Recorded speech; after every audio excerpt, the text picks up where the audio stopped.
நேயர்களே வணக்கம். நம்முடைய வாழ்க்கையில் துன்பம் இல்லாமல் நாம் வாழணும் அப்படின்னா சனி பகவானுடைய அருளாசி கண்டிப்பாக வேணும். ஒரு மனிதனுடைய ஆயுட்காலம் எவ்வளவு என்று நிர்ணயிக்கக்கூடிய நீதிமான் தான் சனீஸ்வர பகவான்.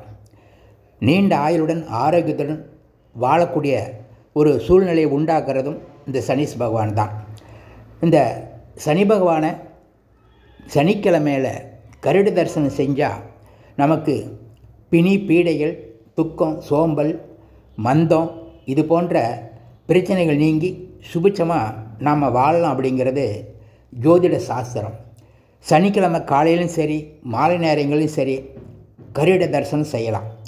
உடல் ஊனமுற்றவங்க, வயோதிகர்கள், விதவை பெண்கள், நோயாளிங்க இவங்கெல்லாம் கருட பகவானை தரிசனம் பண்ணுறது ரொம்ப சிறப்பான ஒன்று.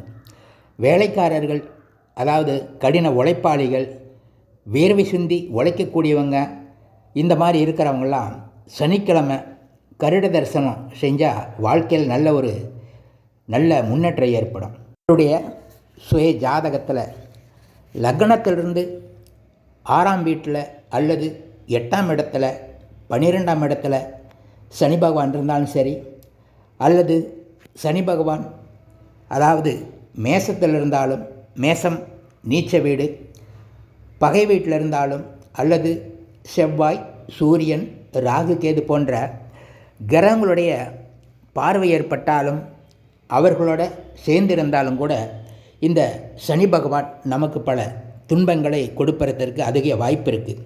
அதனால் நம்ம சனிக்கிழமைக்கு பெருமா கோயிலில் இருக்கிற கருட ஆழ்வாரை நம்ம தரிசனம் செஞ்சால் நமக்கு இந்த சனி பகவானால் ஏற்படுற துன்பங்கள் விலகி நமக்கு வாழ்வில் நல்ல ஒரு முன்னேற்றம் ஏற்படும் அப்படிங்கிறது இந்த ஜோதிட ஒரு கருத்தாகும். சனி பகவானுடைய பாதிப்பு இல்லாமல் இருக்குன்னா கண்டிப்பாக இந்த கருட தரிசனம் பண்ணணும். அதுவும் நம்பிக்கையோட வாரம் அவரை தரிசனம் பண்ணால் நமக்கு சனினால் ஏற்படுற பல கஷ்டங்கள் குறையிறதுக்கு அதிக வாய்ப்புண்டு. நன்றி, வணக்கம்.